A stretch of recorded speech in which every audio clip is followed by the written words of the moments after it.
జరిగేది ఎంతసేపు అండి? గంట 2 గంటలు. ఈ 2 గంటలు తీసుకున్న రెస్ట్లోనే నీ ఆరోగ్యం బాగుపడిందా?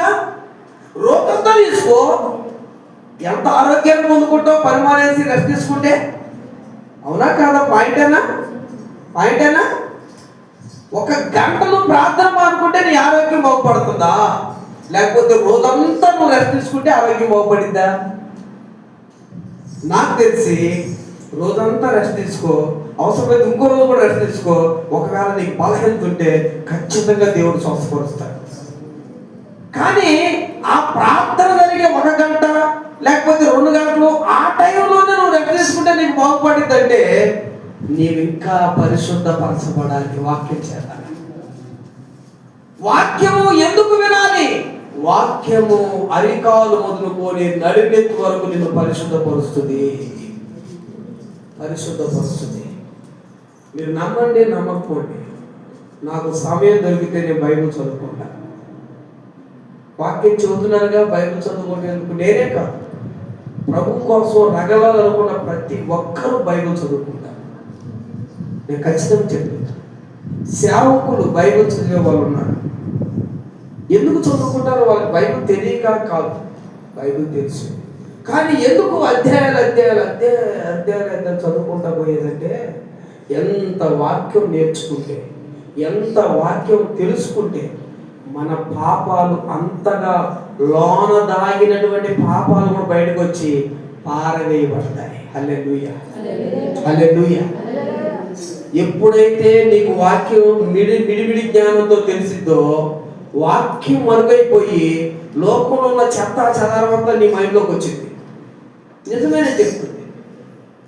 మిడిమిడి జ్ఞానంతో కొద్దిగా తెలుసుకుంటారు వాక్యం. అది ఎలా తెలుసుకుంటారు? వీళ్ళు వాక్యం చదివి తెలుసుకోరు. ఆయన అలా చెప్పాడు, ఈయన ఎలా చెప్పాడు, ఈయనేంటి ఎలా చదువుతున్నాడు, ఎట్లా తెలుసుకుంటారు వాళ్ళు? బైబిల్ చదువమ్మా, నీకు బైబిల్ మొత్తం అర్థమైపోయింది. దేవుడే బైబిల్ నీ చేతిలో పెడితే బైబిల్ ఎందుకు చదవలేవు?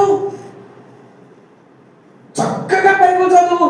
ఎన్ని విషయాలు దేవుడు నీకు బయలుపరుస్తాడు, ఎంత పరిశుద్ధపరచబడతావో, ఎంత నూతనపరచబడతావో.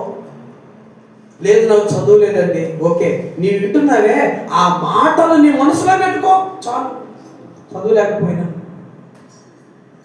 అబద్ధం ఆడకూడదనే మాట నీకు ఉండదా? ఉండింది మనసులో, అది జ్ఞాపకంలో ఉంటే నువ్వు ఆ పని చేయలేవు కదా.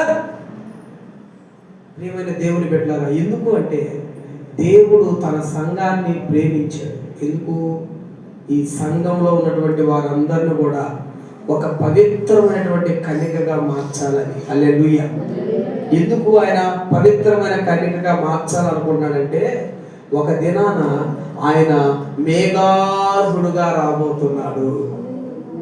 సంఘ బిడ్డలందరిని కూడా ఆయన ఎత్తుకుపోవడానికి, అంటే కొనిపోవటానికి. మరి ఎవరండి ఎత్తబడేదంటే, వాక్యము చేత ఉదక స్నానం చేయబడి పరిశుద్ధపరచబడిన వారు. దేవునికి స్తోత్రం చెబుదామా? దేవుని బిడ్డలారా, హెబ్రీ గ్రంథంలో ఈ మాట ఉంది. 4వ అధ్యాయంలోకి ఒకసారి రండి. హెబ్రీ గ్రంథం చూడండి, 4వ అధ్యాయం.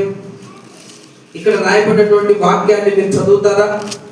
హెబ్రీ గ్రంథం 4వ అధ్యాయంలోకి వచ్చి ఈ మాట చదవండి. 12వ వచనాన్ని. ఎందుకనగా బాగా వినండి, అర్థం చేసుకోండి.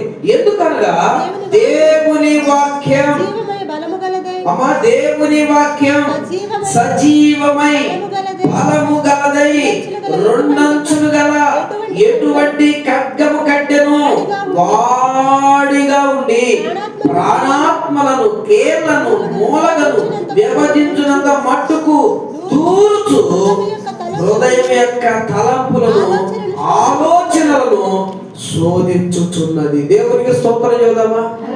హల్లెలూయా. ఎవరైతే ఎక్కువగా వాక్యం వింటారో, ఎవరైతే ఎక్కువగా వాక్యం చదవగలిగి వారు తప్పు చేయడానికి ఎంతో జాగ్రత్త పడతారు. ఎందుకంటే ఈ వాక్యం వారి హృదయంలో పనిచేస్తుంది. ఈ వాక్యం వారి హృదయంలో జ్ఞాపకంలో ఉంటుంది. కాబట్టి ప్రియ దేవుని బిడ్డలారా, మనము దేవుని యొక్క వాక్యం చేత ఎప్పటికప్పుడు కడగబడాలి.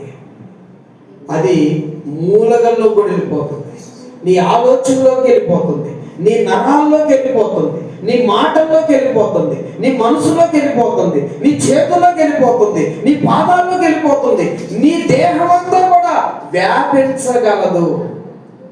రక్తం ఎలా ప్రవహిస్తూ ఉంటుందో దేహంలో, రక్తము ఎక్కడెక్కడైతే ప్రవహించి అది దేహానికి శక్తినిస్తుందో, దేవుని వాక్యం ప్రతి అవయవులో కూడా ప్రవహించి ఎక్కడ దోషం ఉందో ఆ దోషాన్ని బయట వేస్తుంది. హల్లెలూయా.